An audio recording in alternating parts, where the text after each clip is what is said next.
Aiya! Welcome to Mardi Gras with Travelite by JJ. It's Friday and we've made it through another week. I can't believe it's going by so quickly. And I'm got so much going on at home, it's unbelievable. When I hear people don't know what to do with themselves, I figure, come on over to my house. I'm taking on major projects. Eric and I have been planting a veggie garden. We haven't done it in years, so we're really excited about that. And I actually used some basil from the herb garden that we already started. It's already been very active and growing quickly. So I used some of that tonight. We're making Oysters Rockefeller, and we're also doing Oyster Shooters. So I got so excited about doing the Mardi Gras this evening and got inspired that I decided that I was going to try to make a gumbo. And so I looked it up, and I was surprised that I've never made a gumbo because tonight's theme is Mardi Gras down in New Orleans, and Eric and I have been many times, and I've been there many times prior to knowing Eric because I actually have family that live down there. And so I've gone down as a child and now as an adult and have had many different experiences down there and lots of fun. And there's still always things to do. So my big bucket list item is Mardi Gras. I've actually never been. I was invited, but I never made it. So it's on my list, and also Jazz Fest is on my list. I can't wait to do both of those items. So I got inspired last night, and I looked up gumbo, and I found out that it had a roux in it, and Eric and I are doing the keto diet, so I decided that I would do a jambalaya, because when I looked that up, it didn't have the roux. So basically, it doesn't have okra in it, and it doesn't have the roux in it. So I decided to make the jambalaya, but I added the okra, and I found out that I absolutely love okra. I've never had it by itself before. I've had it in different meals, but I've never independently just steamed it and tried it by itself before putting it into something, and I've actually never cooked with it before. It's excellent. Try it if you've never tried it. So that inspired me to do that. So we have leftovers tonight, which all those flavors of the Cajun spices have really marinated, so it was delicious last night. And we didn't do it over rice. We just had it more or less like a soup, and it was excellent. And I got my Zydeco music going, and I got a little bit of that going in the background now, which is the Cajun music. And so I was putting on my dance moves last night and having lots of fun. So I was actually, like I said, supposed to go and do Mardi Gras one year, which when Eric and I lived in Key West, we lived there for 10 years, which is where all these costumes come from, because it's like a mini version of Mardi Gras. And my aunt who lived there, she called me up and said, "You're coming this year, we're doing Mardi Gras," and I was a senior in college, and I couldn't go because I was taking a billiards, yes, I said a billiards, a pool class, and I found out that I could not skip more than one class, and I had already skipped one class, and I needed that credit, which I took the class as a blow-off class, and I needed that credit to graduate, so I could not go down. But she wanted us to be the Clinton family, because President Clinton was the president at the time, and I was going to be Chelsea, and my cousin was going to be Al Gore, and she had it all figured out, but I never made it down. So I still have yet to go, and I'm all excited. They also will allow you to have your own parade, I found out, and I'm turning 50 this coming year, and I was all excited. I don't know, obviously the pandemic changes that completely, but it was one of my considerations for my 50th birthday celebration was to go and do my own parade with all my fellow friends and classmates that would also be turning 50. And I thought, how fun is that? Because they really love to celebrate life in New Orleans. Even when you die, they'll do a parade with umbrellas and do umbrella dances and have a whole parade around people, you know, dying and still celebrating their life. So they're very enthusiastic folks there in New Orleans and down in Louisiana areas. And like I said, I have family in Harahan and also in Baton Rouge, so I love going down to visit them. But tonight I want to start off with some travel trivia. And Eric, if you want to come over and do some travel trivia, we'll kick it off. Aye! Aye! All right, here I am back in New Orleans. There you go. Do I say New Orleans? Yeah, otherwise known as NOLA. NOLA. NOLA. All right, we've got travel trivia First two questions in the first round, or there's two questions in the first round. First question. New Orleans, some people say Orleans, but New Orleans is regarded to be the birthplace of which musical medium? New Orleans is regarded to be the birthplace of which musical medium? And I'll go over the rules of how our travel trivia works. Is Eric will say the question twice, and then whoever types it in the fastest and gets it correct, I'll go ahead tomorrow and read through the thread and see who got them correct the fastest. And so he'll read it twice, and then at the very end of this evening, he'll go back through and read all the answers. So, and I'd like to add, if nobody's on live right now, when you tune in, you see it, still type in your answer. You may still be the first one to type in the answer. So, there you have it. So if you're watching, instant replay. Yeah, if you're watching the recording, still type in. You could be the winner. All right, question number 2. While most people have heard of gumbo, if not enjoyed a bowl of it, not many know the word's origin. From which international region does the name originate? Where does the name gumbo come from? Would it be A, West Africa, B, Mexico, C, France, or D, Southeast Asia? There you have it. Should I read it again? Are we good? Sure. Read it. All right. Just to make sure, while most people have heard of gumbo, not many know the word's origin. From which international region does the name originate? West Africa, Mexico, France, or Southeast Asia? Aye. Thank you, Eric. You're welcome. So I wanted to introduce myself. My name is Julie Johnston, and I have Travel Light by JJ. And I'm an at-home travel agent, and I love to work with busy professionals, active aging travelers, and groups. And I specialize in working in areas such as Europe, the Caribbean, and Mexico. And I love to create effortless luxury travel inspired itineraries. And it gives me such pleasure to sprinkle it with such fun activities. I really love doing the soft adventure and getting my travelers out there and involved if they'd like. Some people just want to relax, and that's okay too. But I enjoy getting them involved with maybe a culinary experience. When we were there, my family had gone to Paul Prudhomme. Chef Paul Prudhomme has his own restaurant there, and it's a teaching restaurant. I actually have to look it up to see if it's still there because it's been quite some time since I actually went there. But we went several days in a row, and the place lines up with people outside to go in, and then after you eat, if you ate your whole meal, you get a gold star for your cheek. So you'll see people around on the streets with the gold star, and you know that they've gone to that excellent restaurant. And the food there is amazing. They've got po' boy sandwiches, they've got the crawfish, they've got Cajun, they've got beignets. You can go to Cafe du Monde and have a beignet, which world famous. It's an English fritter, pastry, fried dough, and everybody raves about them and loves to go and do that as one of their stops with one of the food experiences. Say hi to Shannon Cunningham. Hi Shannon, how are you? Thanks for joining us. She actually lives in New Orleans, so she will be the expert making sure that I am getting it all correct this evening. So other places that you can go while you're there and experience a lot of fun is plantation tours.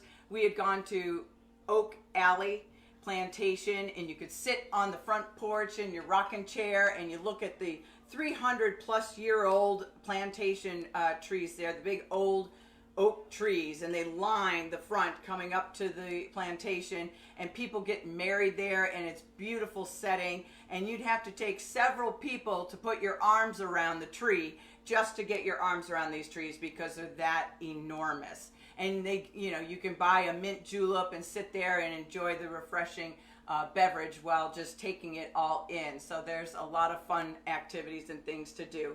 Tonight, I'd like to go ahead and make an oyster shooter. And like I said, we're also doing Oysters Rockefeller, which I've kind of already prepped, and we'll actually get that into the oven. I've made it though, and I've already pre-baked the oysters, and then I'll top them and then put them in for the final roasting of those.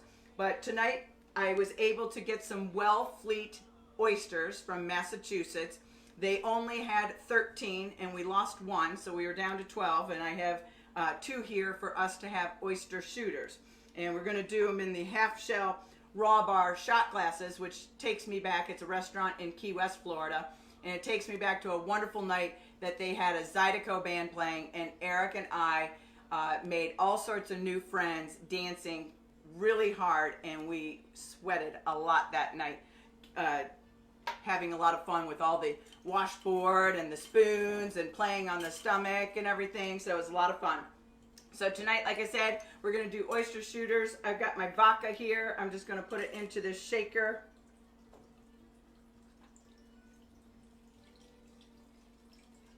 And then I'm going to do some tomato juice. And I got my horseradish and my lemon and lime. It's kind of a Bloody Mary, if you will. Add it all in.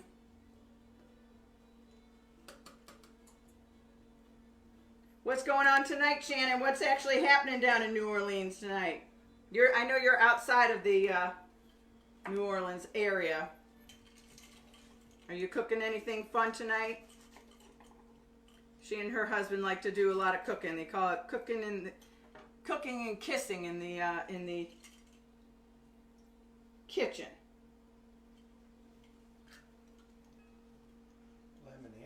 Lemon and lime. I'm mixing it up tonight, doing a little bit of each. Ooh. What are you having tonight, Shannon? What's your beverage? Something.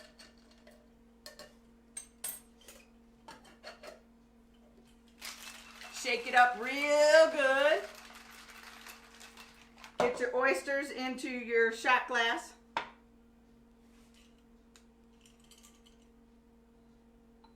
Make sure you get that yummy juice. I know Eric loves the juice. There we go. There's one. And here's 2.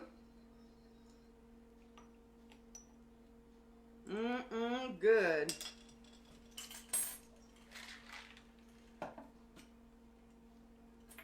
Here we go.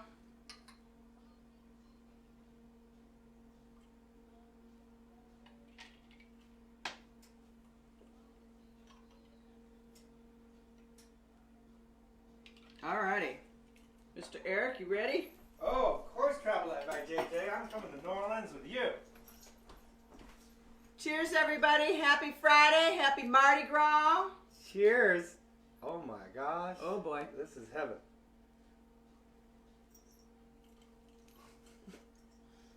Can I get you a towel?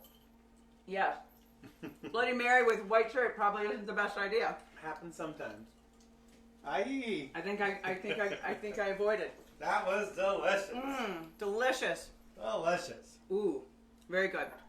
And so we just had our oyster shooters, and now we're going to do the Oysters Rockefeller. And we have, I'll go ahead and post the appetizer recipe later so that you have it if you want to go back to it. But Oysters Rockefeller was originated in 1899 by a fellow who was at the Antoine's restaurant. And they said that they named it after the Rockefellers because the original recipe was very rich. And so that's actually how it got its name. And so now this is not as complex as that recipe was. But the ingredients tonight are spinach, garlic, celery, celery salt, parsley, butter. I got some basil out of our garden, so I had fresh basil, horseradish, Tabasco sauce, marjoram, and the tops of the green scallion onions, just the tops, and then anchovy paste. And the recipe was calling for making 60 oysters, but I have 10 here tonight. So I just, you know, a dash of this, a dash of that. And the spinach, you buy the spinach frozen, you saute it, and then you put the garlic in there with that and saute it, and then you go ahead and put everything in the blender and puree it. and then put it back in the pan and saute it again, all the ingredients together in some butter. So I have that here, as you can see. And then I also have the oysters here. You put them in at 450 for 10 minutes. And then just as the edges are starting to curl, you bring them out, and then you put the mixture on top of it. And you want to make sure you drain the oysters before you put the mixture on top. Put the mixture on top, put it back in, which is what we're about to do, for another 10 minutes. And it doesn't cause for cheese, but I'm going to put a little sprinkle of cheese on there.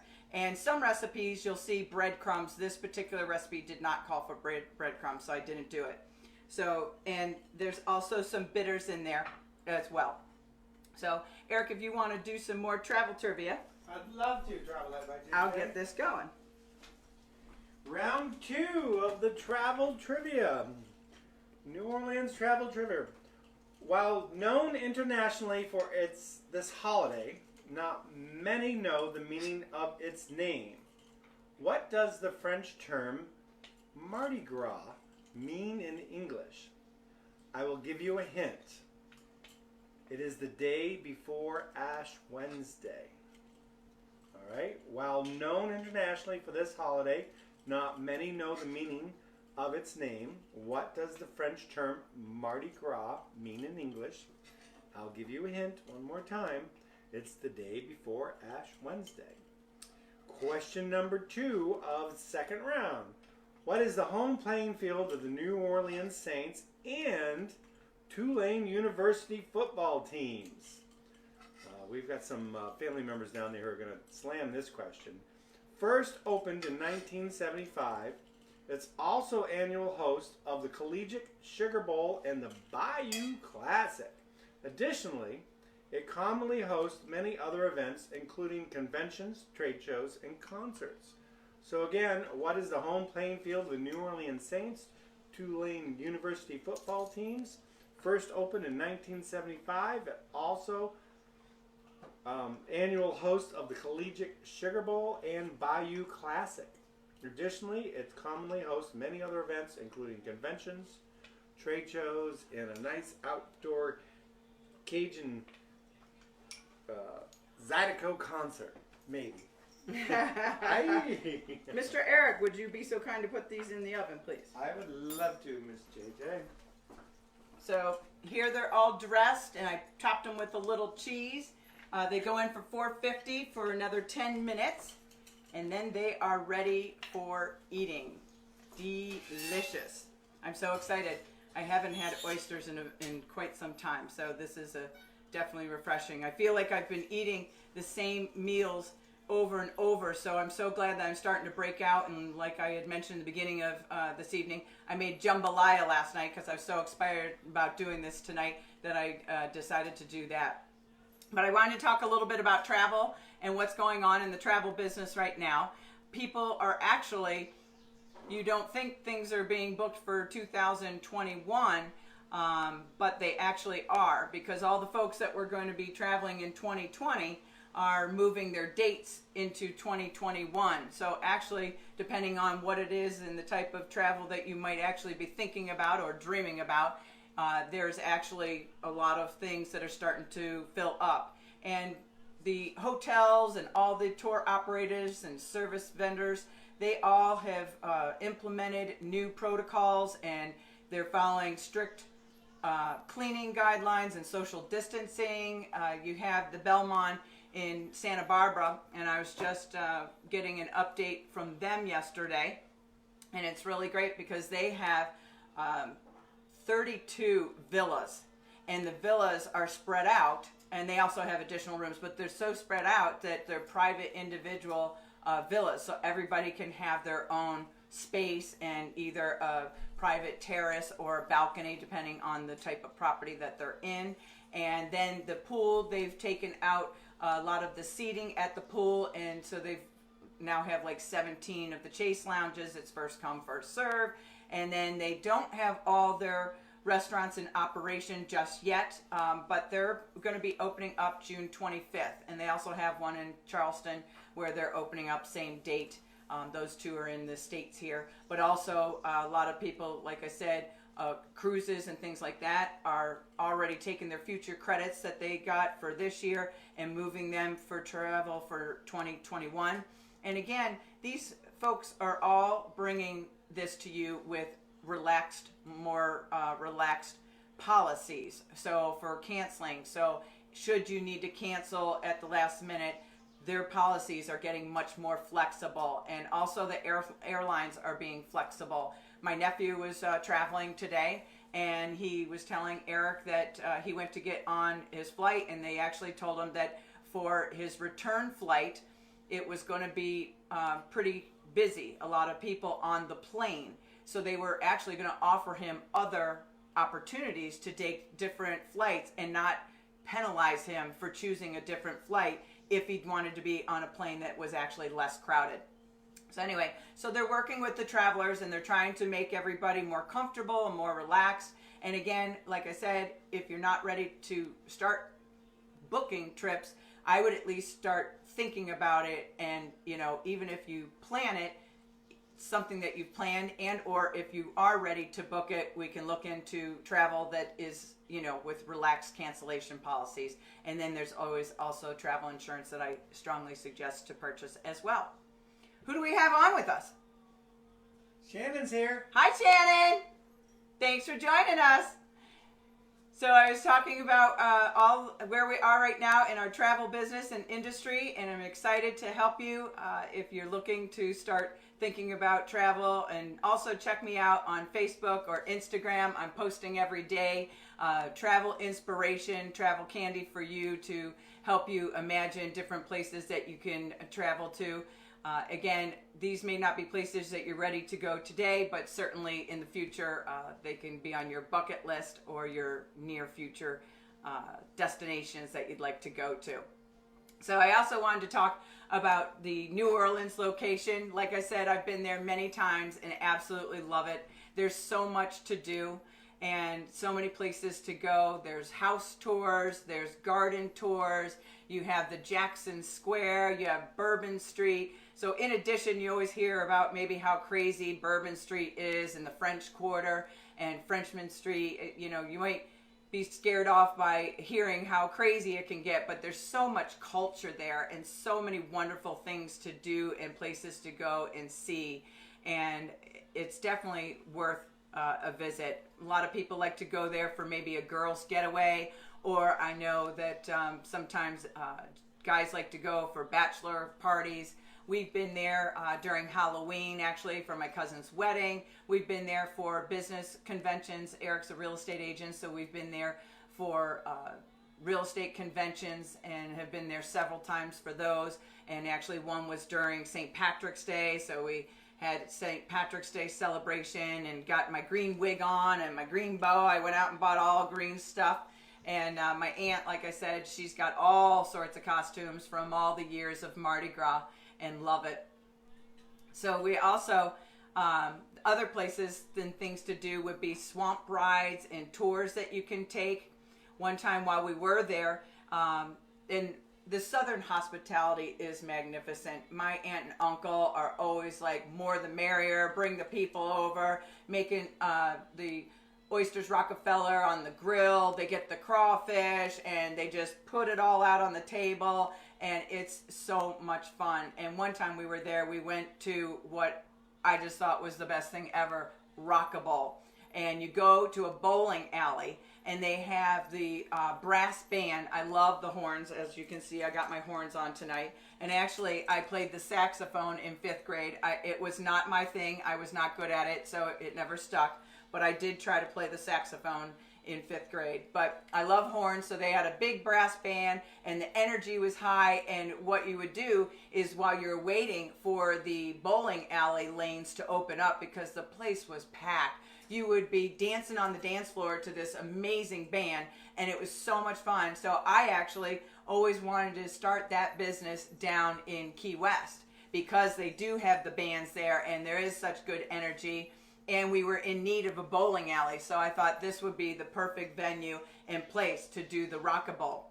And like I said, the food there is amazing. My aunt and uncle took us this one time to this restaurant that they were friends with the owners called Giacomo's. and they said that, oh, you got to reserve the truck. We got to reserve the truck. There's a truck outside the restaurant, and it's all painted up. And one lucky customer gets to sit in there, dine in there with their friends, and it's a hoot. My aunt and uncle actually were driven around town dining in the back of this one time.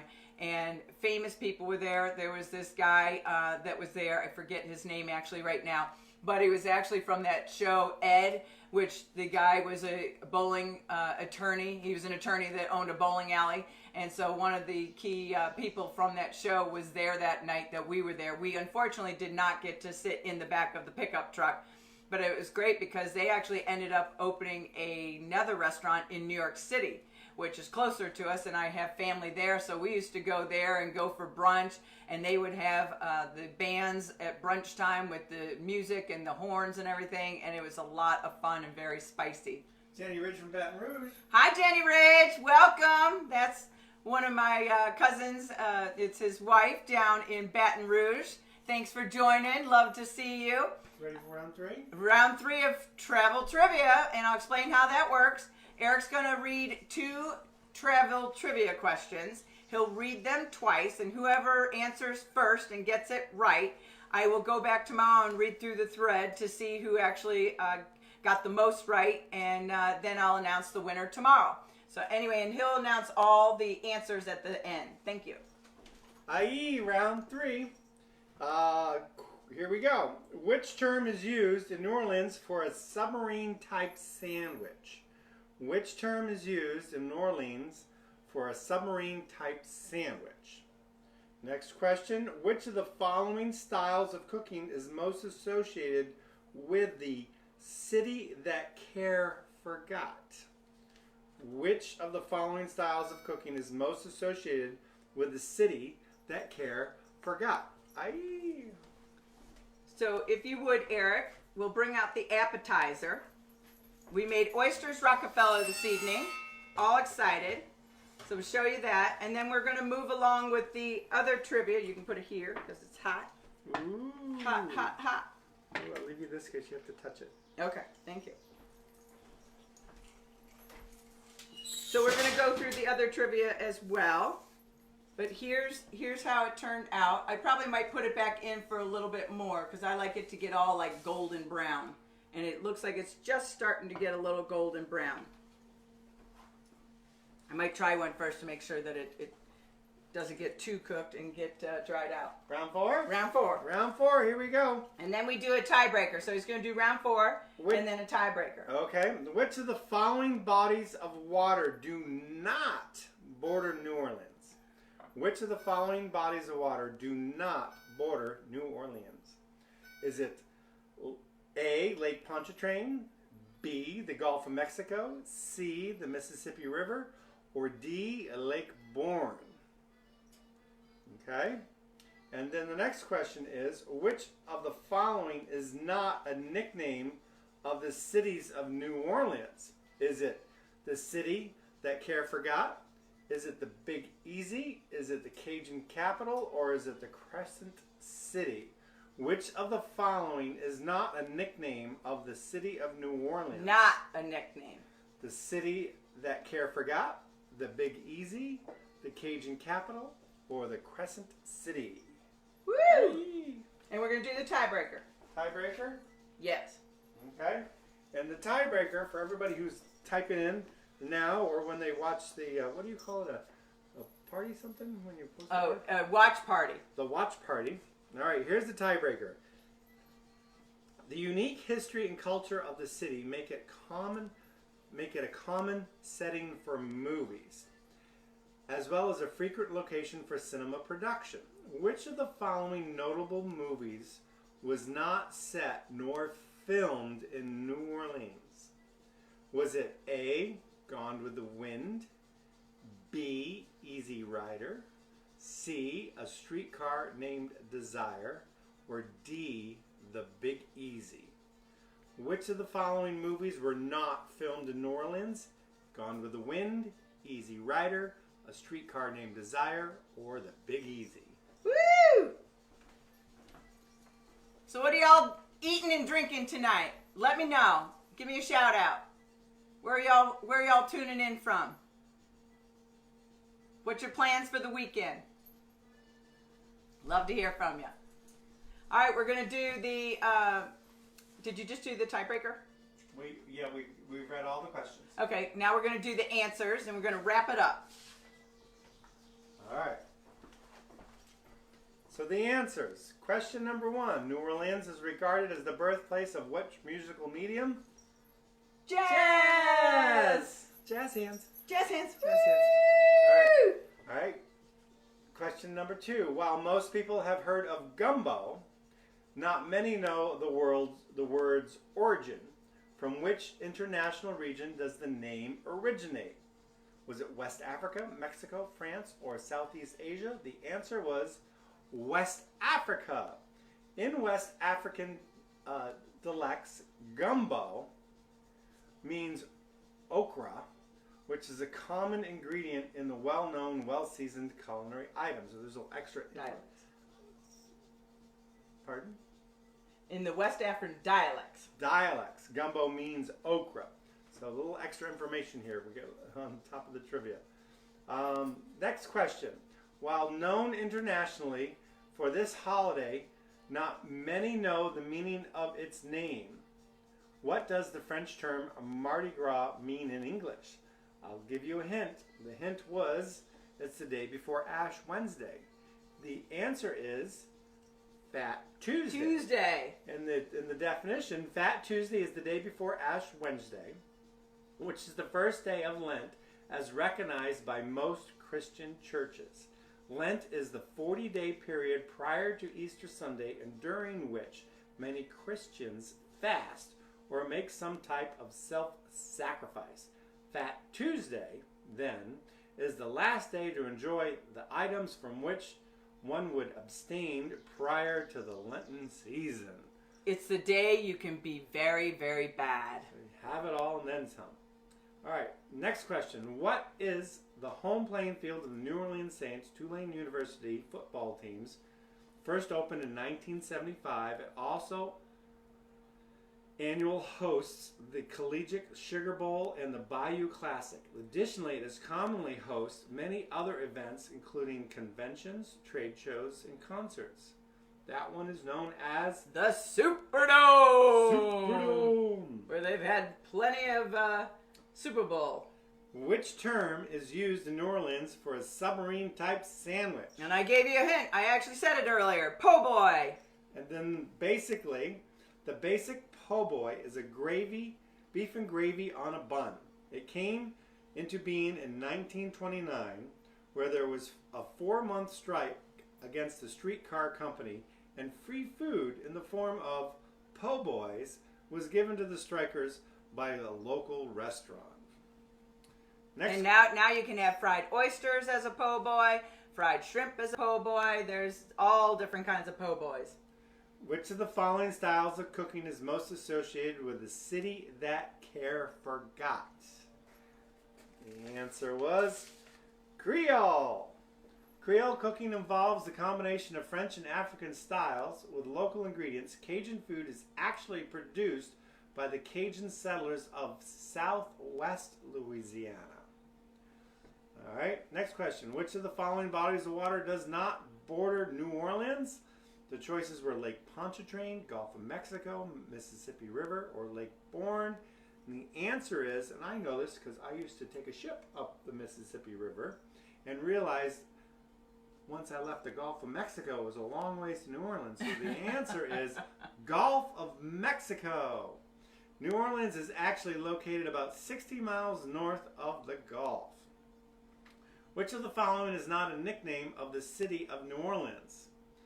The choices were the city that care forgot, the Big Easy, Cajun Capital, or Crescent City. So which is not a nickname? The one that is not a nickname is Cajun Capital. Ooh, I wouldn't have got that one. Actually, Louisiana's Cajun community is to the west of New Orleans, mostly within the metropolitan region of Lafayette, Louisiana.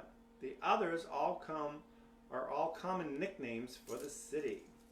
The tiebreaker, for all you guys who are typing in tiebreaking, The unique history and culture of the city make it a common setting for movies, as well as frequent locations for cinema productions. Which of the following notable movies was not set nor filmed in New Orleans? The choice was Gone with the Wind, that's a classic, Easy Rider, Street Named Desire, or The Big Easy.